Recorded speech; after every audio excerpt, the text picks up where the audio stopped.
Hello, doers, builders, and shapers of tomorrow. You're all conductors of the world of work. Welcome to the Workestration podcast.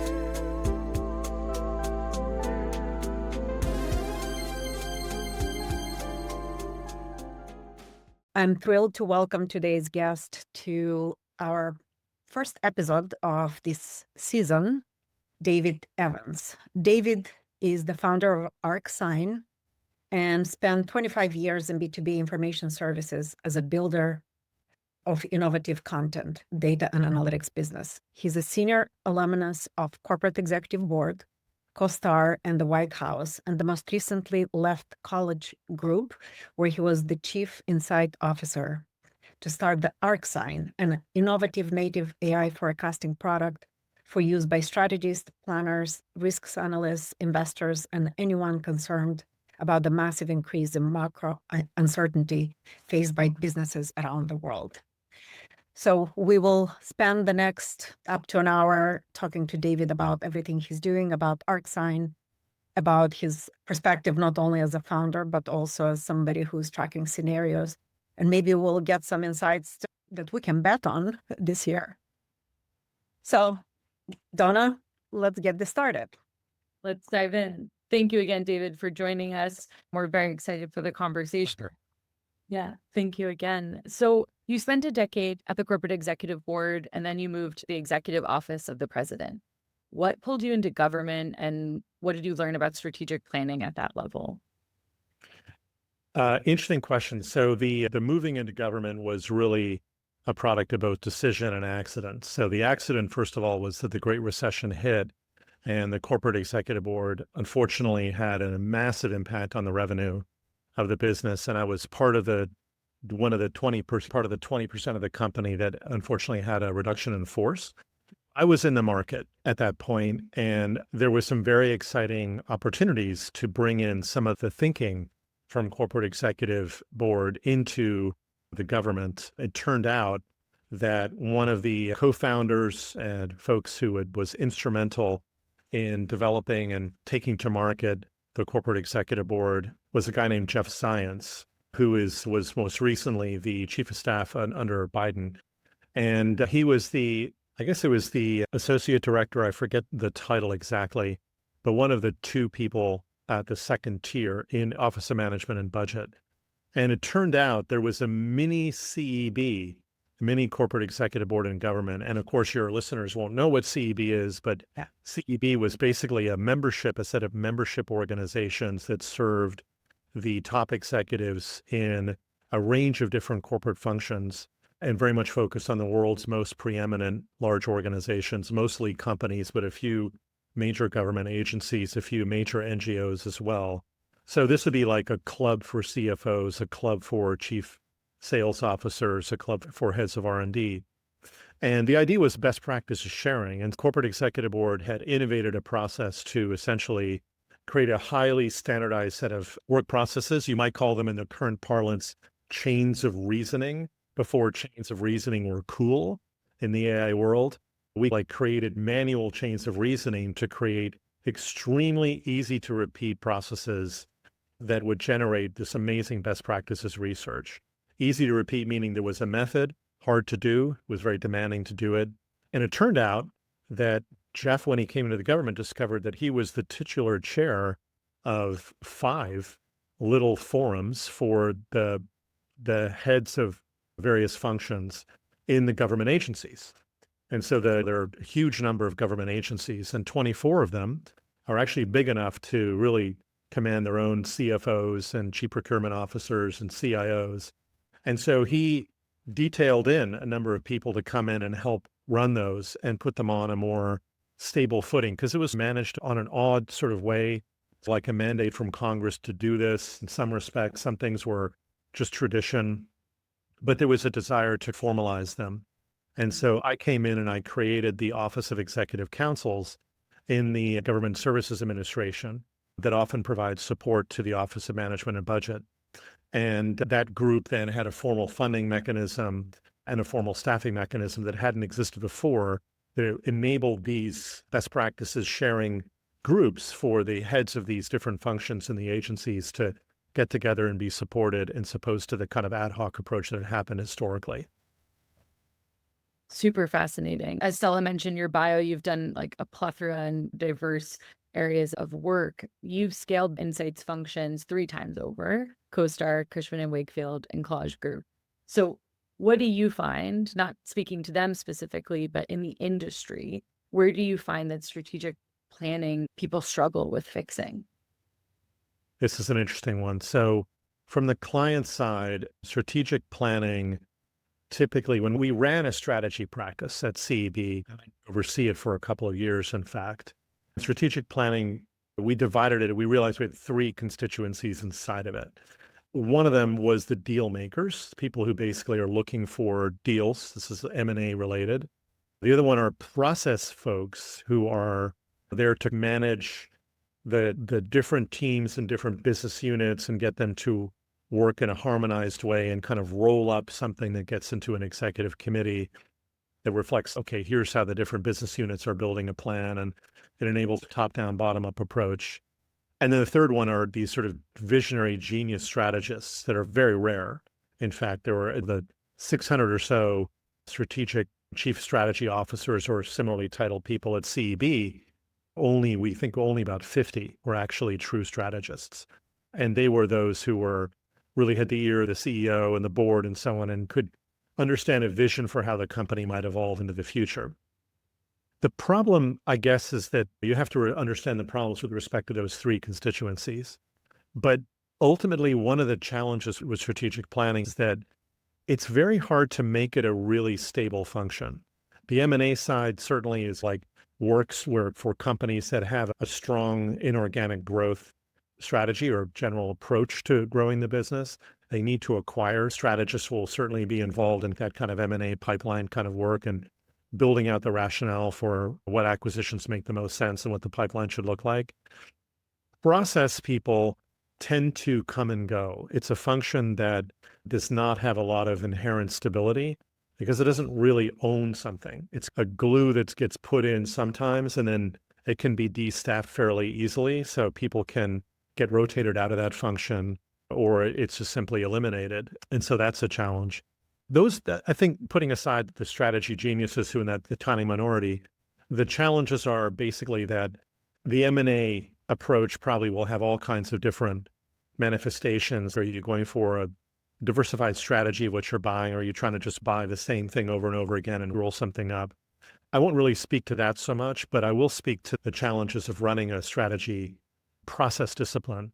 That's just a really hard place to be because of its inherent kind of structural instability. If it's not a function that actually owns some of the core processes in the business overall, owns revenue, owns a cost structure, owns a key process that is non-negotiable requirement in business like finance or HR or whatever, then it has the character of being somewhat unstable. And businesses will just increase and decrease their focus on strategy if it's understood that way because of that kind of inherent instability. The other thing that is a problem is that the most visionary strategist and strategic environment I've ever been in was in CoStar. And that was really the mind of the CEO. There was no strategy team creating that. And the reality is I was stunned by it because Andy Florence, who's the founder and CEO of CoStar, is what I would call a strategic genius. He is nearly clairvoyant, in my experience of having been there for 5 years, and understanding where to create new efficiencies in the market for any form of real estate data, and has rolled out just win after win in understanding how to increase efficiencies in the real estate market. It's not easy, that kind of environment to be in, but I think that reflects more the reality that the best strategy actually comes out of the top founders, the top leaders' minds. It's not really a function that you can delegate to someone else unless it's executing on the M&A side, or just, okay, this year or next year, we need somebody to create some glue between the business units. But in 3 years from now, we might take that team and completely reassign it somewhere else. Interesting. Yeah. That makes a ton of sense. And what I'm hearing is It's more of a skill set, right? That those at the helm need to have rather than its separate siloed function, as you said. Yeah, I like that. I like that summary. It's really a skill set that you need to have. And the idea that you end up parking it into somebody creates the strange dissonance that it means that others are not strategic, which is, of course, not true. Yeah. I'd love to hear, and I'm sure our listeners would love to hear, you obviously became a founder in February 2025 this year. What was that moment of, I have to build this now? What triggered that? I think that's probably on top of everyone's Yeah. mind. Yeah. Two things for sure. Thing one was the increase in uncertainty that would be clearly expected of Trump coming back into power, Trump 2.0. We had the tariffs and so on that were like the things that were the earlier signals, but a lot of the rhetoric he was saying just as soon as coming into power were extremely provocative. And that sort of suggested a sense of, wow, we could be in for a lot of extreme policy uncertainty that would impact business. So that was an interesting reason to trying to figure out, like, what kind of world am I going to be in? And Right. ArcSyne is essentially a forecasting and scenario creating tool. And I wanted to create, at least initially, being my own first user, I wanted to understand what world I was going to be in. So that was the first reason. The second reason was because of the accelerating rate at which we began to get productivity out of AI.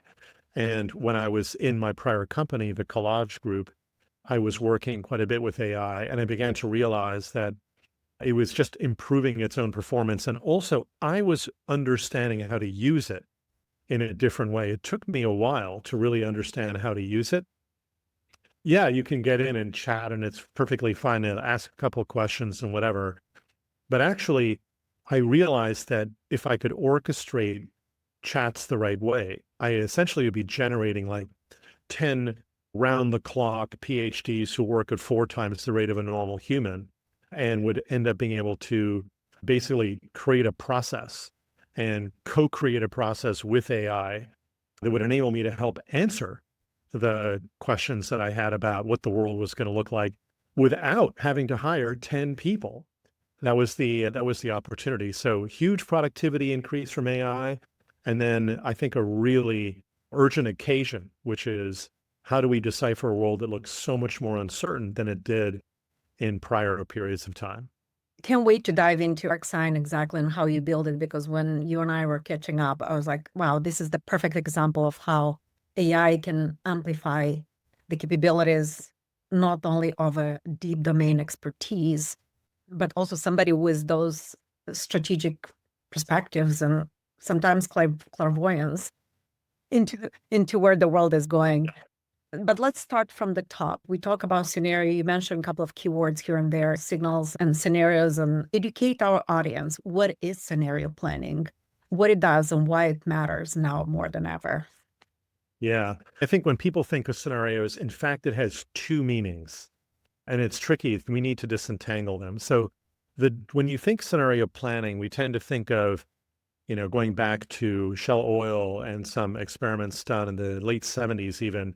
Scenario planning is understood as like, we need to look further out, 5 years, 10 years, and see what the world might start to look like for a business and how can we plan ahead. And for a major oil company, the scenario discipline to do that, where peak oil might happen, where there are renewable energy sources and so on, where there's the cycle time on capital construction, developing oil fields, and the capital investment is enormously long. That kind of makes sense. And so I think we've tended to anchor one meaning of scenario planning very much on this kind of different futures, what different futures could look like in the long horizon perspective. The short horizon use of the word scenario, though, is actually quite different. And it means pretty much this year, what is your best case, worst case, and base case? And so if you look at earnings reports that would come out like in any given quarter, and you search for the term scenario, you won't see the word scenario with reference to the long horizon approach, but you will see it with reference to the short horizon approach. But they don't really mean the same thing. So first of all, it's just to understand that meaning of scenario planning or scenarios. Now, my particular focus is basically near horizon futures. right? So I'm now using the long horizon use of the word scenarios are like different futures. So for the purposes of this one moment in this conversation, I'll say futures is what ArcSyne generates, near horizon futures, not 5-year or 10-year horizon, but something that could be like, is my business going to be dominated more by AI related issues or by tariffs or by somehow an intersection of the two or by some other phenomenon that I'm not even tracking, like, for example, retaliatory actions internationally that relate to tariffs or to do with different defense arrangements that might be emerging within the world, right? So, for example, those could be things that could dynamically impact the business. And they would just be understood historically as 5-year horizon type things. But now we live in a time where these futures, these dramatic changes might be upon us much, much faster. So I wanted to blend the two together, right? So understand what futures might be coming towards you much more quickly than they would have historically come towards you, and then how to navigate them to understand, given the fact that there could be best, worst, and base case outcomes for you. What do you do now in order to win in any future? And regardless of whether it's going to be a base, best or worst case scenario situation. It's so interesting. So it's not just the outlook and the horizon, what you're looking at, but also the speed that is accelerating of a lot of the changes, creating a broad variety of different potential scenarios. So how do you come up with that? Can you describe some of the process through which you go through, come up with some of the best, worst, and base case scenarios? Totally. So first of all, it's got two major components. The first thing is like basically a super powered news reader that is scanning news in a structured way, looking at about 150, and it could be, that's at the moment 150, but it could certainly be a larger number, I'd imagine. In some years, it'll be hundreds of factors, and looking and scraping the news, credible news sources, for understanding what's happening and then how to interpret what those factors might mean. They're basically predictions. Like, for example, within 6 to 18 months, Canada and the European Union will significantly deepen defense arrangements, right? Would be a example factor. And so what this will do is not only surface the news about what's been happening with regard to every one of these factors, but then using an approach which is basically called synthetic analysis, where you create personas, synthetic people. You have different interpreters interpret what that is and derive two views of whether something is likely to happen or not. One view is the conventional wisdom view. It's the view of what you might see as a default institutional, tending to be like a lot of inertia. The Brookings macroeconomist would be a kind of an example, a generic Brookings economic analysis. So that would be the conventional wisdom point of view. But I'm also building in synthetic personas based on actual people who are experts in their field and don't have an institutional axe to grind or need to perpetuate a certain kind of point of view.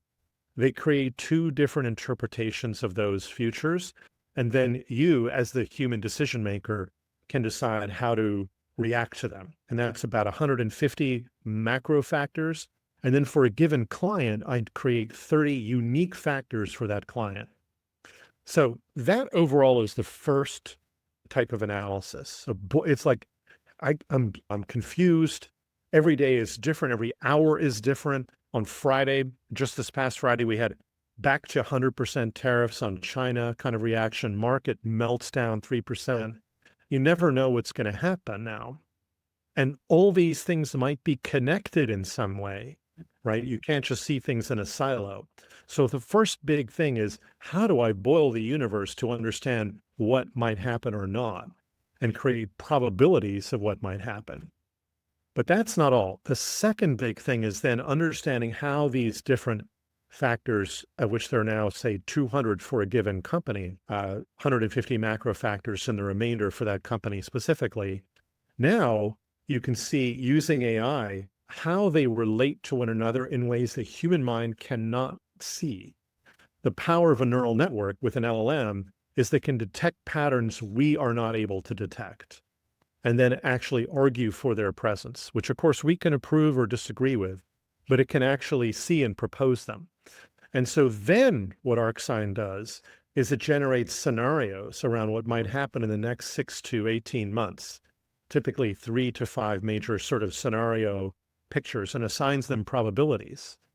And of course, what's even more powerful is that it can then generate actionable playbooks by role and by level. So for example, a user can say, I'm the CFO. I need to understand the implications for my team. What do I do?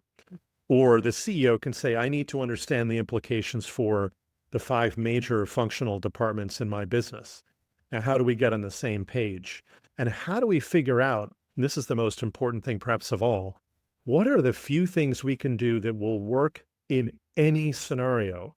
So I know with confidence, I don't have to worry that I'm making a mistake. What is likely to be true and will work in any scenario in 6 to 12 months, despite the changes in front of me? So when you think about scenario planning, the possibilities and the ways some of these cases may evolve, on one side, you have AI that can probably hypothesize, but for the most part, humans come up in traditional environments. Humans come up with those emerging futures.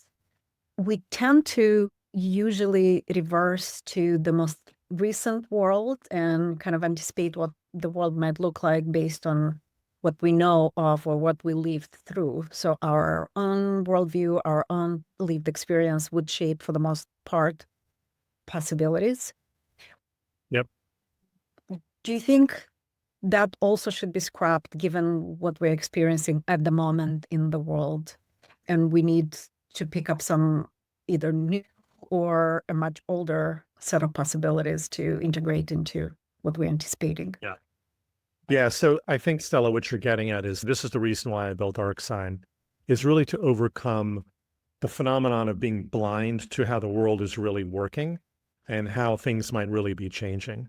We've been very comfortable in the last several decades, especially with a kind of view of that the world is generally opening up. Naturally, there have been challenges, and obviously the rise of populist movements around the world have been obviously a significant challenge to that. But there's still been a general sense of what the world is pretty much stable. The institutional structure of the world is constant. And I think we have to understand that the world is, those are not inherent in the world. There's no reason why those should actually remain constant. The world has, generally speaking, been more chaotic than maybe we've been enjoyed since at the end of World War II, which, although we had the Cold War period where obviously there was major challenges and there was the optics of nuclear war for everybody, but nonetheless, there was a certain stability in the structure of the world that was assumed. And now I think a lot more is on the table. There's a lot of potential volatility in the way we understand international organizations. There is a lot of volatility in understanding the role of the US in the world. And the US has been the global hegemon really certainly since the end of the Cold War, very clearly. And in the absence of the US hegemony, dollar reserve currency status and so on, then things start to look much, much more volatile at a macro level. Yeah. And meanwhile, we also have AI coming in, which is potentially one of the most revolutionary technologies ever developed by humankind that could massively change the way we start working in only a matter of a few years and create massive benefits with massive problems as well. And then we have climate change, which, albeit on any given day, may or may not be an issue for you. As soon as we have a heat over a major developed world city that could potentially create significant health risks for tens and tens of thousands of people. And that was almost true of this summer in Europe, in Paris, for example. But that's going to become more and more of a problem. And although how those interact as well as an issue. So we're living in a world where the assumptions that we can just go back to this prior period of stability are probably impossible to actually assume. Like, you probably just cannot make those assumptions. It doesn't mean there isn't opportunity. It means there's different opportunity.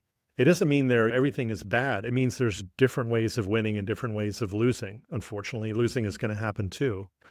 But it means that you need to reframe your thinking. And what I wanted to do was use ArcSyne to help individuals and leaders and their teams reframe their thinking about the world in a constructive way that gets them on the same page really fast about how the world might look, so they can debate it on the same terms with the same language and come to decisions much faster. It's not replacing anyone's decision making or the human in the loop component. It's an aid to decision making, but at least it helps you make decisions based on like a reference point for a team to anchor around, as opposed to, you think this is the big issue, is this tariff issue, and you think this other issue is the big issue, and nobody's really speaking the same language in a leadership team environment. This helps people get on the same page faster and make decisions faster. And that's going to be what wins in the future, is the ability to make decisions faster, good decisions faster, before your competitors can. In a world where assumptions are changing all the time, the default tendency is for people to put their head in the sand, or maybe just be a little bit too optimistic and looking at the world through rose-tinted glasses. This at least can help you think around corners a bit more quickly and potentially make moves that a competitor can't match. You've obviously told us a lot about ArcSyne, but is there anything else, whether it's the approach of how you've built the product or just the ethos or philosophy, that you want to share? Yeah, I think the one final thing, the one additional thing I would mention is that a lot of the development of ArcSyne was about identifying the chain of reasoning that would make it trustworthy.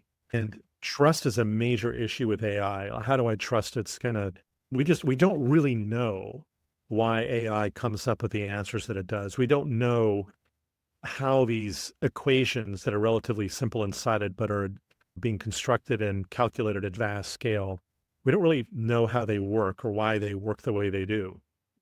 And while that is certainly true of any given inference pass, which is the question you ask and what it says back, what I wanted to do was reduce the problem of that kind of unknowability by databasing every single step of the way. One given cycle of ArcSyne's predictions about the world, or probability projections about the world, is 1,200 inference passes. And all those inference passes are data-based, and they're constructed in a linear sequence so that you can actually go back and say, this action comes from this scenario. Well, why does that scenario exist? It's because of these factors that covary in the same way. And why do those factors covary in the same way? It's because of these synthetic analysts interpreted it in this way. And why did they interpret it that way? It's because of this is the reasoning.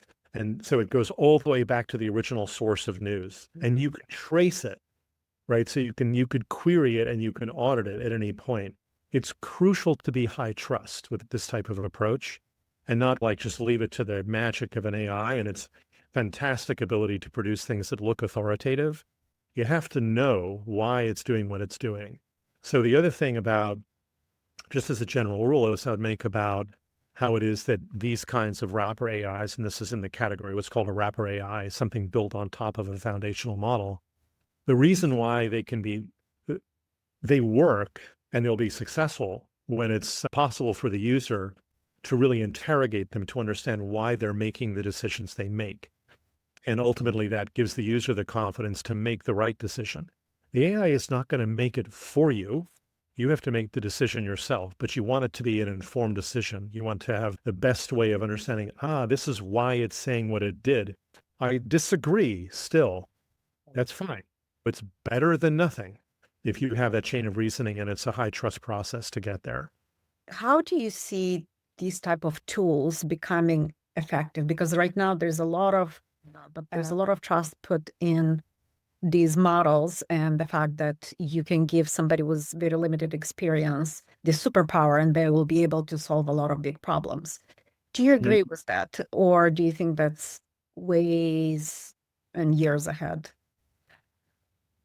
I think it's going to be, well, so I would say that there are probably two ways in which AI fits in. They're not mutually exclusive, but one of them is that it can replace people, right? So there's a chatbot that means that you don't need people in a call center.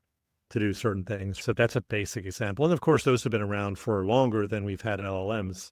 LLMs just make that much, much more likely to be effective. So that's that sort of approach. Agents, agentic AI that can take on tasks of essentially almost like secretarial or intermediate work, or even chunks of coding and so on, clearly have an impact on replacing people. But the other part of it, which is more interesting to me, is on the human in the loop co-augmentation, where you're working with AI to ultimately make better decisions. And I think that is the most exciting place where the most interesting innovations are going to occur.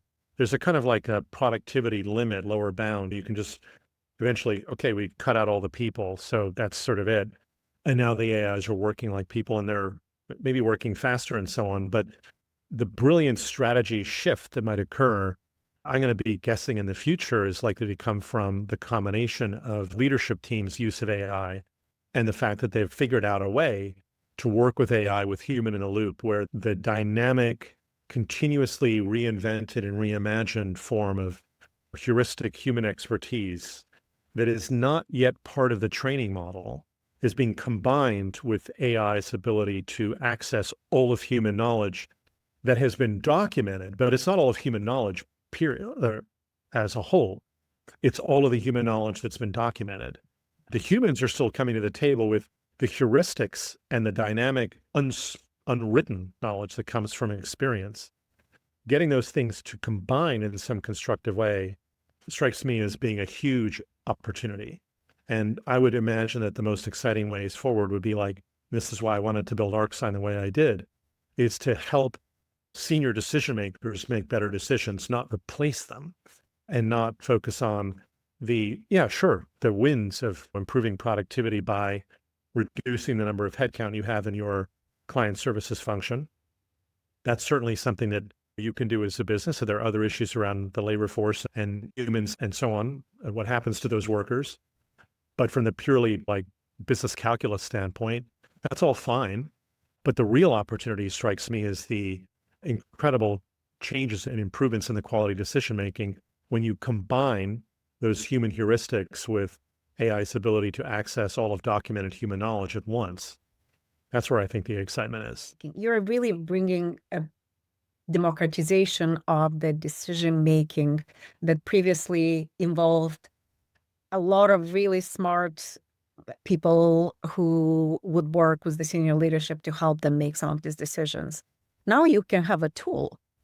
You can have some of these decisions a lot faster. How do you see overall changes in the decision-making if the scenario planning becomes as accessible as market insight or market research? Yeah, the first thing I've noticed is that the fact that you need to do work doesn't go away. You still need to do work. A human needs to still do something, but what the human does starts to change. Like the way in which I'm going to be working in the future will be probably unlike any way that I've worked before, because I'll be working with AI tools and like curating the interaction with AI in a way that I've never had to do before. It's a little bit like curating the work of a team and overseeing a team, but it's also not like that. And so it changes the way a human works, I think, pretty significantly.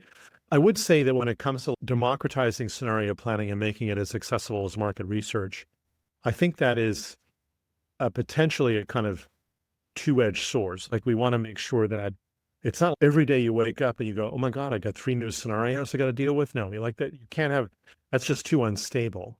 The point is to be able to have like a trigger-based intersection or alert-based type interaction, so that when the canary in the coal mine goes off about 2 things that seem to be unrelated, but in fact are related, and that it means a significant supply shock is coming your way, or a significant change in demand is coming your way, you want to have that show up just in time. It might only be that on average, it's once every 2 or 3 months or something like that, or once every few weeks or something like that, where you really need to pay attention. But you want there to be no latency between that appearance of that signal and your ability to detect it. So in the middle periods of time, you want to know that things are stable. So you're stable enough to be able to keep executing in the manner you've executed. So I think that's the way you would think about making the work as accessible as market research is that it becomes, it's a kind of an intelligent alerting system to potential turbulence. It's you're flying an aircraft and you can see that the storm is in front of you and you know that in 10 minutes, you're going to be hitting some turbulence. In the old world, you didn't know that. Now you know, and you can plan to fly around it in a way, or fly up 1,000 feet or whatever it might be. That's, I think, the way you want to use a tool like ArcSyne.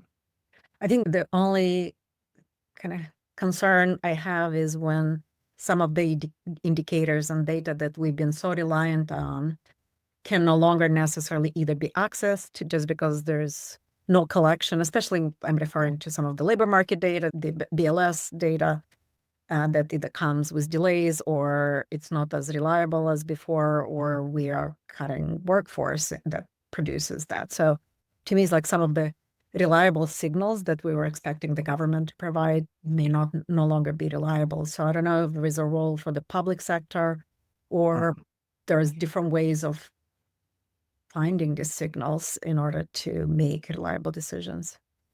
Yeah, it's two dimensions to that thought. One is in the United States, I think that there will be a significant opportunity for, and companies have been doing this already, is like interpolating between BLS data and ADP data, ADP payroll data, and so on and so forth. So the likelihood is that companies will just simply accelerate an already in process approach to making up for some of the already known deficiencies in BLS data. And the likelihood is, my bet is that it doesn't signal lower transparency. The thing I'd be more worried about there is that it would become more expensive to get the best view. And that'll become only the purview of the most of the companies that can afford that view. Now, that also may also be true to some degree. But here's another kind of, it's not a contrarian take, but it's to me, the evidence that why we need something that combines data with the sentiment analysis that ArcSyne does. ArcSyne is not analyzing big spreadsheets of data. It's analyzing news about data. Now it can combine that with data, but the key thing is it's news about data. And why does that matter? Because sentiment matters. Sentiment is the human overlay on the data that we need to interpret the world with. And especially when it comes to an economic system where at the end of the day, it's the Keynesian beauty contest. It's not who I think the most beautiful person is. It's who I think who's going to win. It's who I think the other people think who think they're going to be thinking about what I think. And there's this incredible reflexivity and mirror imaging going on. The economy works like that. And so it's working on sentiment about data all the time. And one of the things that's amazing already is that it's very clear that even though we've had absolutely kind of game-changing challenges to the integrity in the United States, independent agencies, statistical data, and their role, this with the Federal Reserve and BLS, the fact is that those have not mattered to the way the stock market is responding. And what that means is that the sentiment about that, there's a set of parameters that are missing in our conventional data-driven analysis, which is what is the changing meaning of a data point? And the data itself doesn't contain that vector of understanding, but ArcSyne does contain it, right? It contains the meaning of the data, not just the data. And that's a powerful thing to start to track, which is like, okay, we've now fired the head of BLS. That should create a major, almost catastrophic concern with the integrity of understanding the U.S. economy. We're seeing challenges to the independence of the Federal Reserve. The market's not reacting the way we thought it would react. So its sentiment about the data is the real factor. And that's the thing we need to understand as well. So we have a few quick questions for you before we wrap up. The first one is, would love to know what kind of keeps you up at night as you think about how organizations are or are not preparing for uncertainty. What keeps me up at night? Yeah. Or bothered. The thing that keeps me up the most at night is whether people are able to overcome their own blind spots. Mm-hmm. Big challenge. The most senior people, it's like what made you successful in the past is not likely to be making you successful in the future. And for those who have become successful and stand at the helms of the institutions and the major companies and so on that basically create the context we live in, the question is whether those individuals are armed to understand the way in which the world is changing or not. And the likelihood is that the majority of them anchor to assumptions that are no longer true. That's not all of them for sure. There are many staggeringly brilliant leaders out there who can see before others do intuitively. Steve Jobs, for example, would be an example of somebody like that, but probably not enough. And we need to democratize as much as possible the ability to get over our own blind spots and see the world for what it really is and how it's really changing. I'm with you. It also keeps me up at night. So I think it's a great one. On that, what do you think? I know your background is not in this area, but for HR and talent leaders, as you think about future of leadership, the Steve Jobs example is a persona is a very famous one. What do you think to build that capability of seeing your blind spots or catching your blind spots inside an organization? Do you have any advice for that? So I think one of the things for companies, any company of people, right, heads of HR, have to still care enormously about developing people to have really good judgment. That's what I would say in summary, because AI is not going to replace all the decision making. AI is going to augment decision making. But at the end of the day, you got to keep in mind that AI is trained on documented human knowledge, not all of human knowledge. There's a huge amount of additional human knowledge that exists dynamically in an emergent form in the minds of people, in their experience, in their gut instincts.